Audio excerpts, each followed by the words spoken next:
여러분 안녕하세요. 반갑습니다. 엔도 9번째 시간이고요. 오늘은 당뇨 다루도록 하겠습니다. 오늘은 당뇨 중에서요. 그 인슐린의 생리학 보고, 그다음에 당뇨는 어떤 병인가 보고, 그다음에 당뇨의 진단 이렇게 3개 다루도록 하겠습니다. 자, 그러면 당뇨에 대해 다루기 전에 오늘 역시 인슐린의 피지올로지에 대해서 먼저 다루고 그다음에 가도록 합시다. 아시다시피 인슐린은 그 팬크리아스의 베타셀에서 합성이 됩니다. 그런데 이 인슐린이 처음부터 완성된 인슐린 모양으로 생성이 되냐면은 그건 아니고, 이 프로인슐린이라고 하는 전구체가 먼저 생산이 되죠. 그리고 나서 이게 필요할 때 인슐린과 C펩타이드로 쪼개지면서 둘이 같이 분비가 됩니다. 근데 이제 그 중에서 실제로 기능을 갖는 것은 인슐린이고, 이제 남은 C펩타이드는 아무 기능은 없는데, 이제 우리가 이걸 검사를 할 수는 있죠. 검사를 하는 이유는 우리 몸에서 인슐린이 제대로 나오고 있는지, 그걸 확인하기 위해서 이 인슐린을 검사를 하고, 이 C펩타이드를 검사하곤 합니다. 그래서 뭐 예를 들어서 인슐리노마, 인슐린을 분비하는 종양이죠. 그게 있다든지, 아니면은 소포닐유리아 같은 인슐린 분비 약물, 이제 인슐린 시크레타고그라고 하는데, 이제 그런 계통의 약물을 사용한다면 이 C펩타이드의 농도가 증가할 수가 있겠습니다. 그러면 인슐린은 어떤 기능이 있겠느냐? 이거 굉장히 중요하죠. 인슐린은 이제 리셉터 타이로신 카이네이스라는 유형으로 이제 인슐린 수용체가 리셉터 타이로신 카이네이스라는 유형으로 분류가 되는데요. 이 리셉터 타이로신 카이네이스는 이제 그로스 호르몬 뭐 이런 것들이 이런 모양을 하고 있습니다. 이제 뭐 그래서 리셉터 보시면 다 아시겠지만 뭐 GPCR 이런 것도 있고 이제 이런 RTK 이런 것도 있는데, 이제 주로 성장에 관련된 인자들이 이 리셉터 타이로신 카이네이스의 모양들을 하고 있는 경우가 많습니다. 근데 이 인슐린의 그럼 가장 중요한 기능은 뭐냐면은 인슐린 디펜던트 티슈의 멤브레인에 글루코스 트랜스포터, 글럿4를 위치시키는 겁니다. 그래서 이제 글럿은 글럿 1부터 글럿 5까지 5종류가 있는데요. 그 중에서 이 4번이 인슐린에 의해서 셀 멤브레인으로 이동을 한다, 이렇게 생각하시면 되겠어요. 그럼 이 글럿 4는 모든 세포에 다 있냐? 그건 아니고, 이제 인슐린 디펜던트 티슈, 이제 특정 세포에만 있는데, 주로 아디포스 티슈, 지방 조직, 그다음에 striated muscle cell, 횡문근들을 말하는 겁니다. 그래서 인슐린이 늘어나면은 이제 이 글럿4가 세포 멤브레인에 위치하니까 이제 거기서 그래서 이제 글럿4가 이 혈액에서 글루코즈를 막 흡수해가지고 세포 내에 저장을 시키는 거죠. 그래서 글루코즈 업테이크가 증가하고, 그렇기 때문에 이제 글루코즈를 흡수를 해가지고 당연히 그거를 글라이코젠으로 합성을 해서 저장을 하게 되겠습니다. 그래서 요거까지는 이제 다 잘 알고 계시는 내용일 텐데 우리 조금 더 알아야죠. 나머지 기능 중에서 가장 중요한 것은 역시 이제 트라이글리세라이드 합성이 되겠습니다. 인슐린은요, 이 P8 감마라는 신호 전달 체계를 활성화를 시켜요. 그러면은 이 신호 전달 체계가 활성화되면은 이 트라이글리세라이드 신테시스를 촉진하고 이제 그러니까 지방의 형태로 에너지를 저장을 하는 거죠. 그 다음에 반대로 이제 그 저장이 촉진되니까 그거를 거꾸로 돌리는 거, 그러니까 이제 트라이글리세라이드를 쪼개는 거, 라이폴라이시스, 요거는 억제하게 되겠습니다. 그리고 사실은요, 이 P8 감마라고 하는 거는 활성화가 되면은 또 이제 반대로 인슐린의 센시티비티를 활성화하는 그런 효과도 있어요. 그래서 인슐린도 피파 감마를 활성화시키고 피파 감마도 다시 인슐린을 활성화시키고 이렇게 왔다 갔다 하는 겁니다.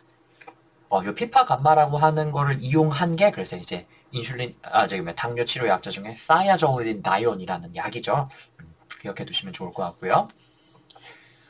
그 다음에 또 인슐린은 머슬셀에 작용해가지고 프로테인 신테시스를 촉진시킵니다.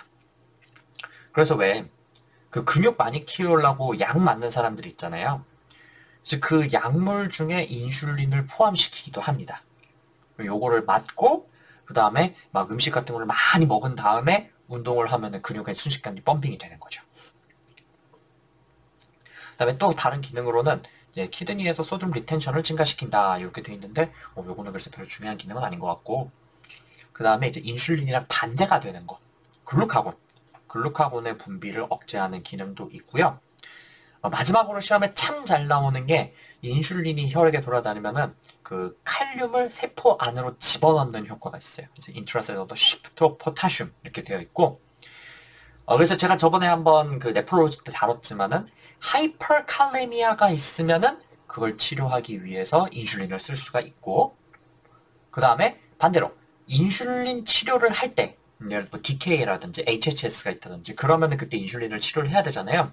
굉장히 고농도의 인슐린을 줘야 되기 때문에 그때는 반대로 또 이제 칼륨 레벨이 갑자기 떨어지지 않는지 그거를 잘 살펴보아야 되겠습니다. 인슐린을 쓸 때는 항상 칼륨을 신경을 써야 된다. 이거 기억을 해두셔야 되겠어요. 자, 그럼 그 인슐린의 분비는 어떻게 조절이 되냐? 먼저 팬크리아스의 베타셀에는요, 글럿2라고 하는 단백질이 있습니다. 조금 전에 배운 글럿4랑 이름이 비슷하죠? 근데 이 트랜스포터는요, 혈액의 글루코스가 높을 때 기능을 해요. 그래서 글루코스가 높다, 그러면은 그때 이 글루코스를 세포 안으로 이렇게 들어오게 됩니다. 그래서 밥을 많이 먹고 혈당이 높아졌을 때만 요 글럿4를 글럿4로 안에 글럿2죠? 여기 잘못 써있네. 글럿2를 통해 가지고 요게 세포 안으로 이렇게 들어올 수가 있는 거죠. 글럿4가 아니고 글럿2 맞구나. 이게 여기 잘못 써있네. 잘못 봤네요, 제가. 글럿2를 통해서 글루코스가 이렇게 들어오면은, 자, 그러면 세포 안에 글루코스가 늘어나니까 그러면 이제 요게 대사가 생기겠죠. 글라이콜라이시스라든지 뭐 그런 그 이제 셀룰러 레스피레이션을 통해 가지고 ATP가 많이 생성이 될 겁니다. 자, 여기서부터가 중요한데, 이 베타셀의 멤브레인에는 ATP sensitive 포타슘 채널이 있습니다. 그래서 ATP가 방금 글루코스 때문에 많이 생성이 됐잖아요.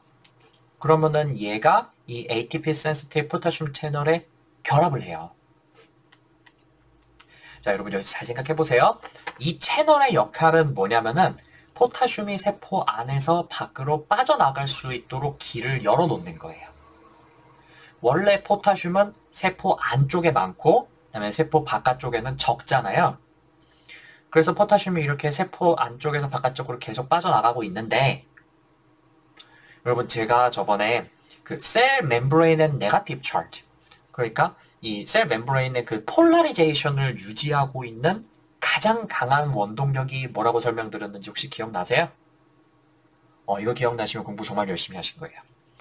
이 포타슘 채널이 제일 중요해요.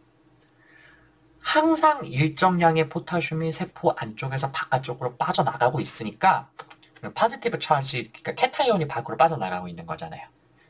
그래서 멤브레인을 기준으로 요 안쪽은 약간 네거티브 차지, 그다음에 바깥쪽은 약간 포지티브 차지 상태예요. 이게 안정화된 상태거든요. 근데 만약에 이 멤브레인이 닫혀버리면 더 이상 포타슘이 빠져나가지 못하잖아요. 그럼 이 폴라리제이션 상태를 더 이상 유지를 할 수가 없는 거죠. 그런 거를 우리가 셀 멤브레인에 디폴라리제이션이 생겼다 이렇게 얘기를 하는 거고, 그래서 이 글루코스가 많이 들어와서 ATP가 많이 생성이 되면은 요 세포, 그러니까 저기 채널이 닫혀버리고 세포가 활성화가 되는 겁니다. 디폴라리제이션 통해서. 그러면 그때 이 멀티시게이티드 칼슘 채널이 열려요. 칼슘은 그러면 들어오면은 세포 안에 있는 요 베지클들을 이제 바깥쪽으로 이렇게 보내가지고 엑소사이토시스를 시켜주는 그런 기능이 있거든요. 그래서 이 세포 안으로 칼슘이 들어와가지고 인슐린을 바깥쪽으로 분비시켜주는 겁니다. 그래서 요 과정, 특히 이제 포타슘 채널, 이게 굉장히 중요하니까 요거 잘 기억해 두세요. 자, 그러면 이 과정이 뭔가 제대로 되지 않을 때, 그거를 우리가 당뇨병이다, 다이아베티스 멜라이터스다 이렇게 얘기를 하는데요. 잘 안 되는 방법이 크게 두 가지가 있습니다. 타입 1, 타입 2 이렇게 나누죠. 그래서 이 타입 1 다이아베티스 멜라이터스는요, 인슐린을 분비하는 베타셀들이 완전히 오토이뮨 디스트럭션이 되는 거죠. 그래서 세포가 완전히 파괴가 되니까 인슐린이 아예 나오질 않아요. 그러므로 이때는 치료 방법을 반드시 인슐린으로 할 수밖에 없겠어요. 얘는 그래서 비교적 어릴 때 발생을 하고요. 비만하다든지 하는 생활 습관과는 별로 상관이 없습니다. 그래서 보통은 이제 이 오토이뮨 디지즈가 갑자기 트리거가 생기는 게 그 다른 감염 질환이라든지 이런 게 생기면서 그때 갑자기 생기는 경우가 있거든요. 뭐 최근에 감기에 걸렸다든지 뭐 그럴 때 갑자기 이 그 자가 면역 기전이 활성화가 돼가지고 그 다음에 타입 1 DM으로 넘어가는 경우가 꽤 있게 되겠습니다. 그에 비해서 타입 2 인슐린은요, 사실은 인슐린 자체는 많이 나와요. 근데 우리 몸에 인슐린에 대한 저항성이 생기는 겁니다. 인슐린에 제 반응을 잘 안 한다는 거죠. 많이 나오는데도 불구하고. 그래서 이때는 이 인슐린 저항성을 개선하기 위한 치료가 중요하겠네요. 그래서 이거는 한 40, 50대 이상에서 조금 비만하고 생활 습관이 안 좋은 사람들, 이런 사람들이 더 잘 생긴다 이렇게 되어 있고요. 이 타입 1 당뇨와 그 다음에 이제 1형 당뇨, 그 다음에 2형 당뇨, 요거에 대한 그 흔한 오해 중 하나가 1형 당뇨는 유전적 소인이 강하고 2형 당뇨는 유전적 소인이 약하다. 자기가 그냥 생활 습관이 안 좋아서 걸리는 거다 이렇게 오해하는 경우들이 많아요. 특히 이게 타입 1 DM이 이게 어린 때 걸리는 경우가 많으니까 이 어르신들 같은 경우는 아직도 그 뭐야 부모가 잘못해가지고 이게 걸리는 거 아니야 이렇게 얘기하는 사람들이 있어요. 근데 사실은 이 유전적 연관성은요 타입 1보다 타입 2 DM이 더 강합니다. 여기 보시면은 일란성 쌍둥이 중 한 명이 타입 1 DM이 걸리면은 다른 한 명이 걸릴 가능성은 50%다. 상대적으로 유전적 연관이 덜하다 이렇게 되어 있어요. 근데 타입 2 DM은요.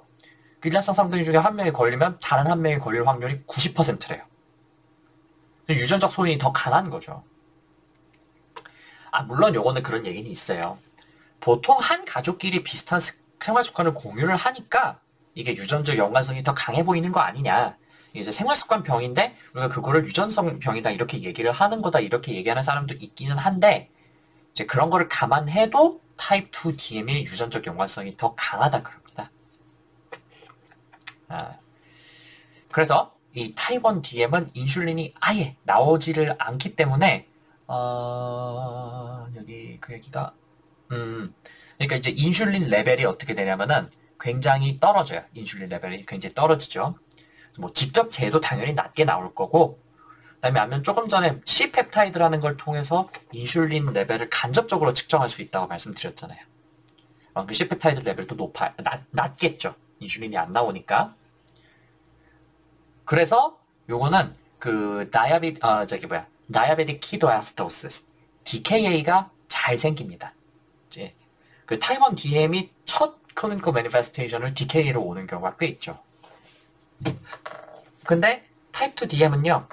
처음엔 인슐린 더 많이 나와요. 그래서 인슐린 레벨도 높고 C펩타이드 레벨도 높은데 그 상태가 오래되면은 베타셀의 일종의 과부하가 걸리는 그런 상태가 되거든요. 그래서 그 베타셀이 고장이 나버려요. 그래서 처음에는 높다가 나중에는 점점 C펩타이드 레벨이 떨어지면서 마치 타입 1 DM에 가깝게 되는 그런 상황이 돼버립니다. 그렇지만 그렇다고 해서 인슐린이 아예 없는 건 아닙니다. 그래서 DKA까지는 잘 오지 않아요. 그 외에 당뇨의 원인으로 유전적인 문제에 의해서 어릴 때 당뇨가 발생하는 모디 뭐 이런 것도 있고요. 그 다음에 그 팬크리아스 자체에 뭔가 문제가 생긴다. 뭐 예를 들어서 췌장암이 생긴다든지 이런 거 할 때 당뇨가 생기기도 하고요. 또 이제 또 다른 내분비성 질환에 의한 당뇨도 있어요. 예를 들어서 제가 예전에 이제 애크로메갈리가 있다든지 아니면 쿠싱 이런 게 있으면은 역시 그 인슐린 저항성이 올라간다. 당뇨가 생긴다. 이런 말씀 드렸었죠. 그 다음에 약물에 의해서도 당이 올라갈 수가 있어요.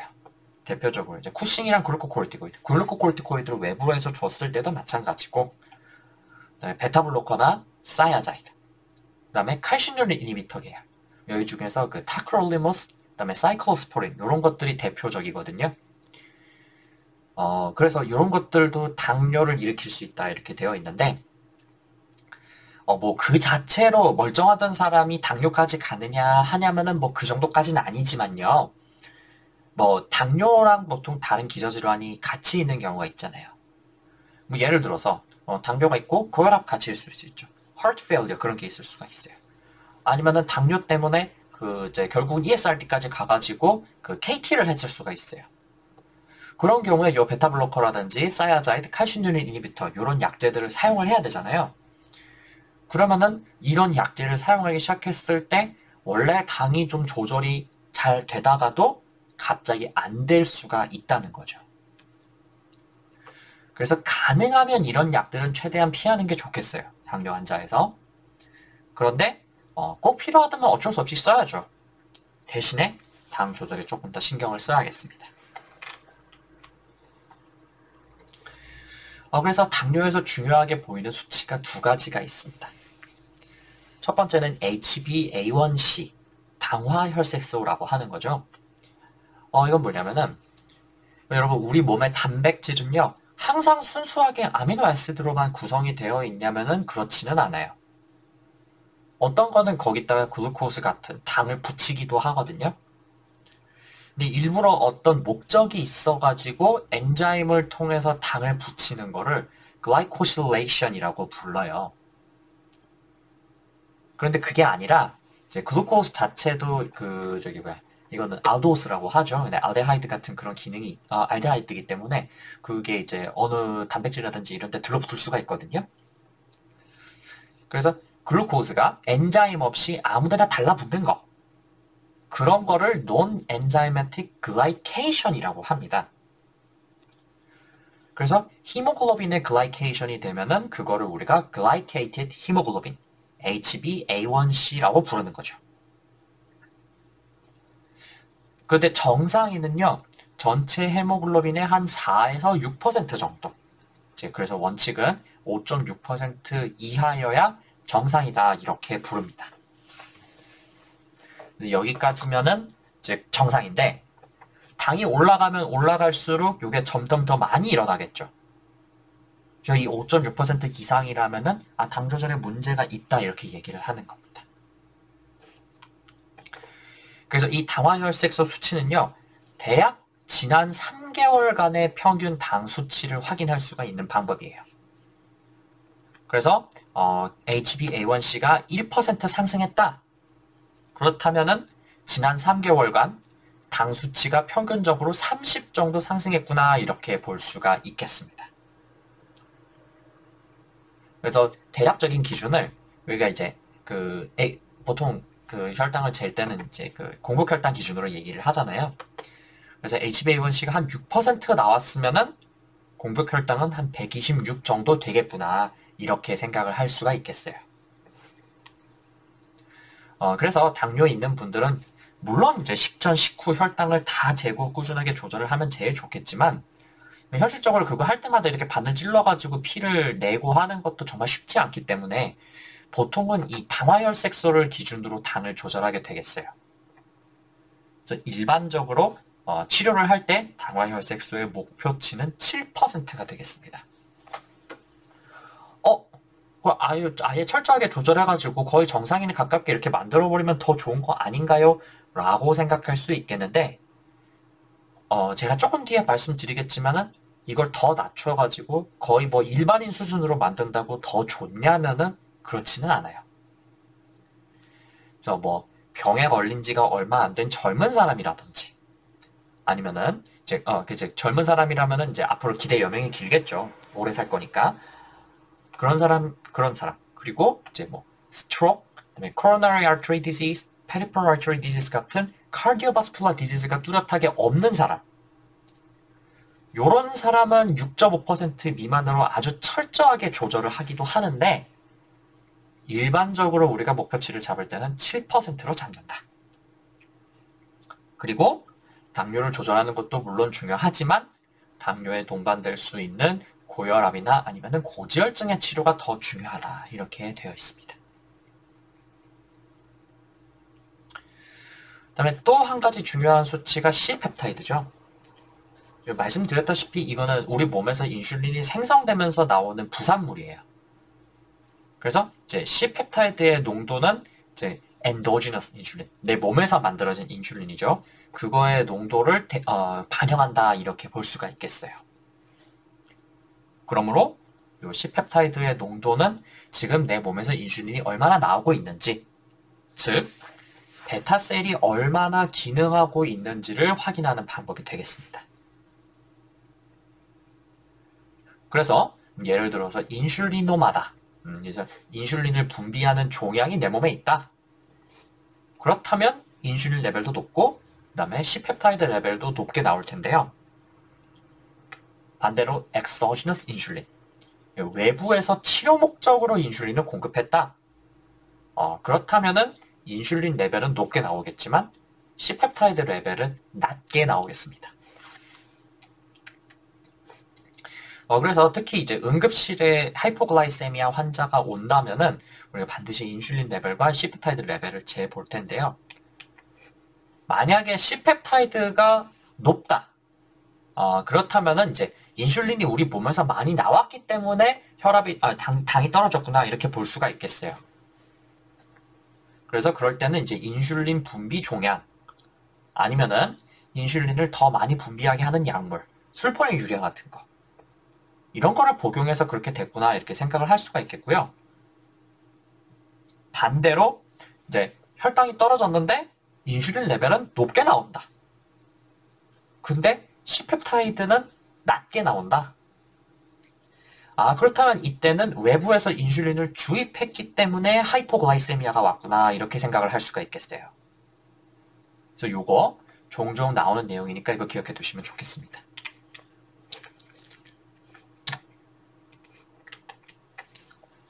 자, 그러면 그 다음으로 당뇨의 진단에 대해서 보겠습니다. 우선 당뇨의 증상이 없더라도 당뇨 진단 검사를 해야 되는 사람이 있겠는데요. 어떤 사람한테 시행하냐?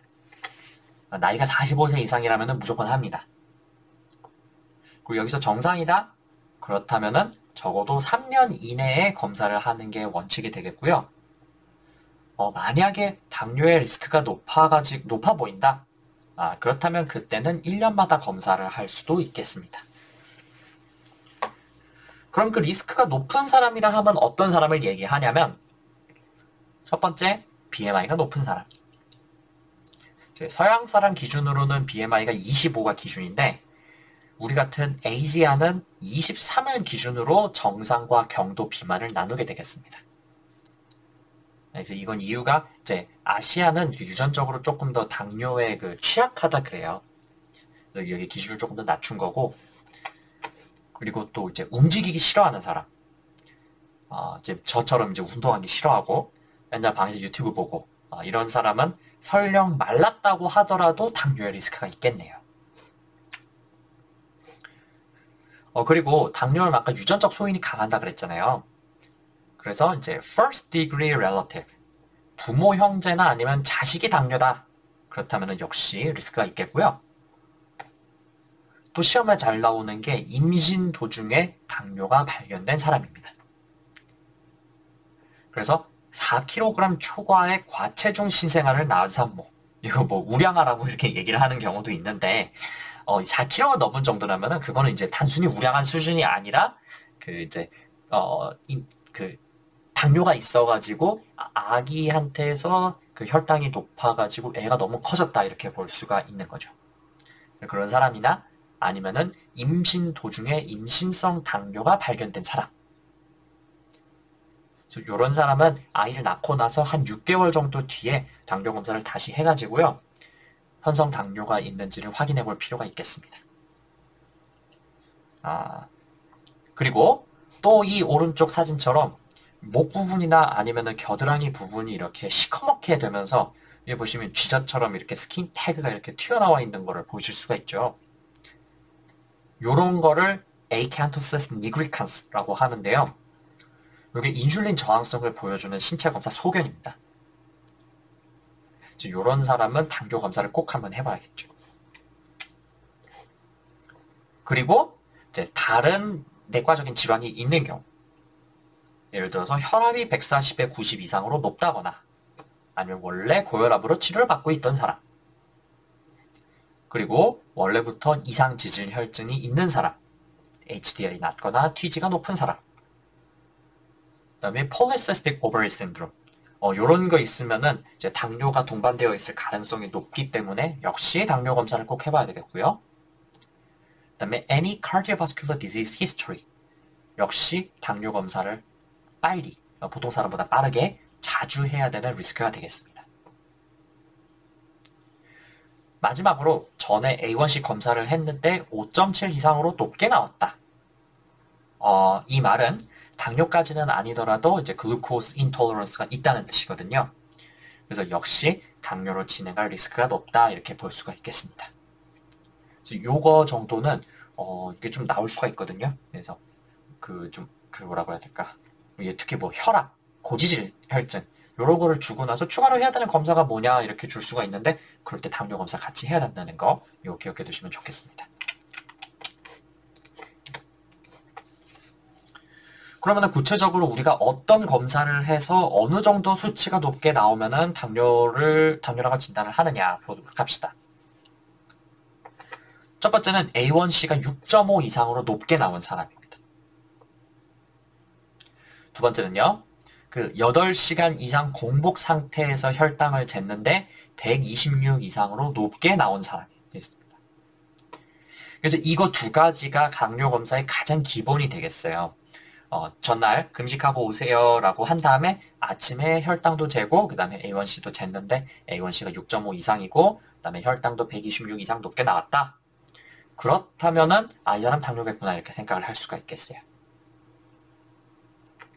그런데 이거 두 개 검사가 상반되게 나올 수가 있죠. A1C는 높은데 FBS는 떨어진다든지 아니면은 반대로 A1C는 정상인데 FBS는 높게 나온다든지. 그럴 때 유용하게 할 수 있는 검사가 이 75g OGTT 테스트가 되겠습니다. Overnight Fasting. 그러니까 이제 밤에 그 저녁까지만 먹고 그 다음에 이제 그 간식 같은 거 안 먹고 최소한 8시간 이상 금식을 하는 거죠.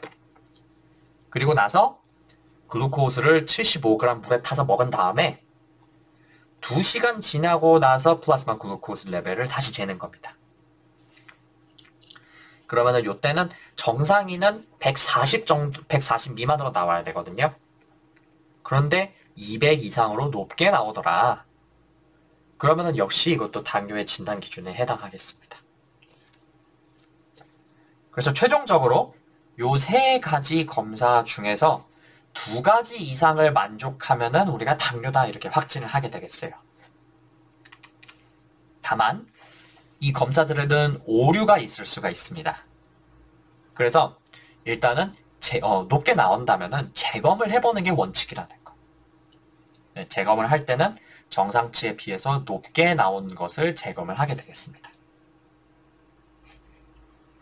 또는 랜덤 블러드 글루코즈가 200 이상으로 높게 나오면서 고혈당의 전형적인 증상들, 다음 단뇨, 다갈, 당이 높아지면 굉장히 목이 마르거든요.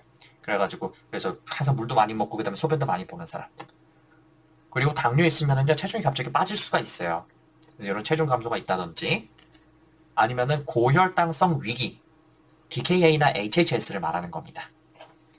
이런 게 있다면은 그 자체로 진단을 할 수가 있고요. 이때는 재검 필요 없어요. 자, 그래서 이 당뇨의 검사 얘기는 정말 중요하니까 이거 잘 기억하고 계셔야 됩니다. 보통은 병원에 오면 A1C랑 그 다음에 FBS 먼저 재죠. 그래서 뭐 둘 중에 하나 높다거나 하면은 이제 높게 나온 값을 재검을 합니다.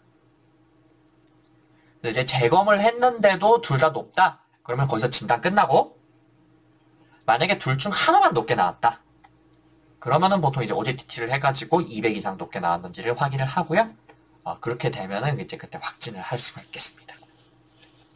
또는 랜덤 블루 글루코스가 200 이상 나오고 당뇨의 여러 전형적인 증상들이나 아니면 급성 합병증이 발생한다면은 확진을 할 수가 있고 그때는 재검 필요 없다.